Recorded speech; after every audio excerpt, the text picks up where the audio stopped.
বর্তমান সময়কালে শিক্ষা প্রতিষ্ঠান নেশার আতুরঘরে পরিণত হয়ে আছে। নেই কোনো হেলদোল পরিচালন কমিটি থেকে আরম্ভ করে বিদ্যালয় প্রধান শিক্ষকের, যার পরিপ্রেক্ষিতে এক প্রকার ক্ষুব্ধ হয়ে শেষ পর্যন্ত আন্দোলনে নামলেন এলাকার জনগণ। এমন একটি ঘটনা দেখা গেল কমলাসাগর বিধানসভার মতিনগর দ্বাদশ শ্রেণী বিদ্যালয়ে। শনিবার সকালবেলা বিদ্যালয়ের কিছু ছোট ছোট ছাত্রছাত্রীরা বিদ্যালয়ের শ্রেণীকক্ষের সামনে এমনকি বাউন্ডারির ভিতরে প্রচুর পরিমাণে নেশাজাতীয় দ্রব্যের বোতল, বিশেষ করে বিভিন্ন ব্র্যান্ডের বিয়ার এবং বিদেশি মদের বোতল, তাছাড়া স্কাপের বোতল দেখতে পেয়ে আঁতকে ওঠে। পরবর্তী সময়ে এলাকার জনগণ জড়ো হয়ে স্কুলের মধ্যে প্রবেশ করে এবং দেখতে পায় প্রচুর পরিমাণে মদের বোতল বিদ্যালয়ের শ্রেণীকক্ষের সামনে। স্কুলের এক শিক্ষক ক্ষুব্ধ হয়ে সরাসরি অভিভাবকের সামনে বলে দেন, স্কুলে শিক্ষকতা করার মতো কোনো পরিবেশ নেই, যদি আগে জানতাম কখনো সেই বিদ্যালয়ে আসতাম না। পরবর্তী সময়ে এলাকার জনগণ প্রধান শিক্ষকের দ্বারস্থ হলেও তিনিও ক্ষোভ প্রকাশ করেন। পরবর্তী সময়ে বাধ্য হয়ে আশ্বাস দেন উচ্চ পর্যায়ে আলোচনা করা হবে। এদিকে এলাকার জনগণ ক্ষোভ প্রকাশ করেন বিদ্যালয়ের পরিচালন কমিটির প্রতি।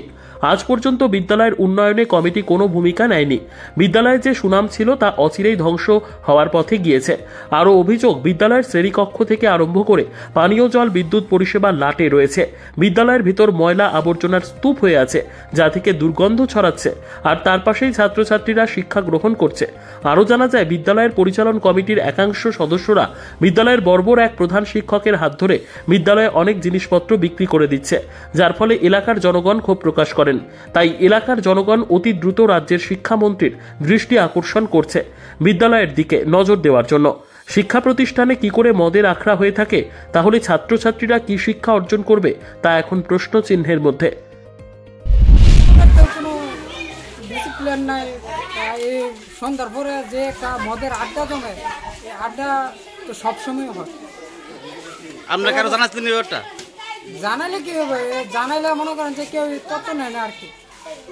প্রত্যেক দিনে মনে হচ্ছে প্রত্যেক ফিরে এরকম।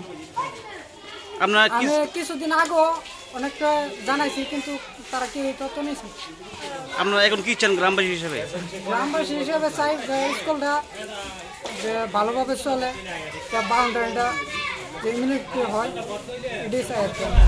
আজকে সকালবেলা আমরা স্কুলে এসে দেখলাম যে এখানে বাচ্চা কাচ্চারা ডেকে নিয়ে দেখালো যে এই স্কুলের ভিতরে, এই বারিন্দার ভিতরে এই মদের বোতল, বিয়ারের বোতল, গ্লাস এই সমস্ত সাজানো রয়েছে।